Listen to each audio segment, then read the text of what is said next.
চুপ করবে? মেয়ের ঘর তো, তার লেগে কিছু বলতে পারিনি। নাহলে আমার নাম মায়া, ওরকম জায়গায় কাপড় কাচা করে খুঁজতো। ওর রাগ যে কত আছে তাই আমি দেখবো। মা! হ্যালো এভরিওয়ান, সম্প্রতি পল্লিগ্রাম টিভি ইউটিউব চ্যানেলে রাকি জামাই নাটকটি আপলোড হয়েছে। তো আজকে নাটকের দ্বিতীয় পার্টি নিয়ে আলোচনা করব। তো নাটকটিতে কেন্দ্রীয় চরিত্রে রয়েছে টনি ও সালমা। তো চলেন শুরু করা যাক। তো নাটকটিতে দেখা যায় যে টনি অনেক উগ্র মেজাজ ছিল। সেই বিয়ে বাড়িতে খাচ্ছিল, পরক্ষণে শালি এসে বলে শালা ভিখারি বাচ্চা বিয়েতে বলে আসনা এসে খাওয়া শুরু করছে। টনি এটা শুনে অনেক রাঙানিত হয়ে যায়, খায় না। তার শাশুড়ি গিয়ে বোঝায় বাবা খাও, তাও খায় না।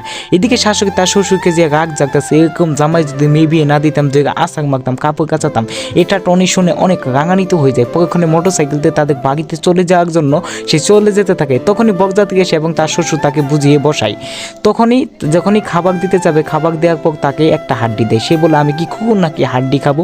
পরক্ষণে তার শ্বশুর এসে বলে তাকে মাংস দেয়, তাকে এক কারি মাংস দেয়। তখন বলে আমি কি রাক্ষস নাকি? এভাবে চাপা হয়ে সে আর খায় না এবং সালমার সাথে রাঙানিত হয়ে থাকে। পরক্ষণে রাতে অনেক ক্ষুধা লেগে যায়। এদিকে তাদের বাড়ির লোক বলতেছে আন্টি সকল খাবার ঘুরে রেখে গেলাম বাইরে করে।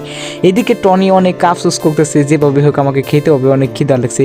চুরি করে সে পাখির ঘরে যেতে থাকে। জেলে ঠাস করে এখানে একটা গিলেস পড়ে যায় এবং তার শ্বশুর শাশুড়ি উঠে যে মনে হয় চুর এসছে। পরক্ষণে টনি চুরি করে খাচ্ছিল খাবারগুলা। তার শ্বশুর পিছন থেকে যায় এবং তবন দিয়ে তার মাথা আটকে ধরে বেদম মারপিট করতে থাকে যে চুর এসেছে, কে কোথায় গেলা, আসো। সবাই মারপিট করার পর তুলে দেখে এটা আসলে তাদের সেই রাগী জামাই টনি।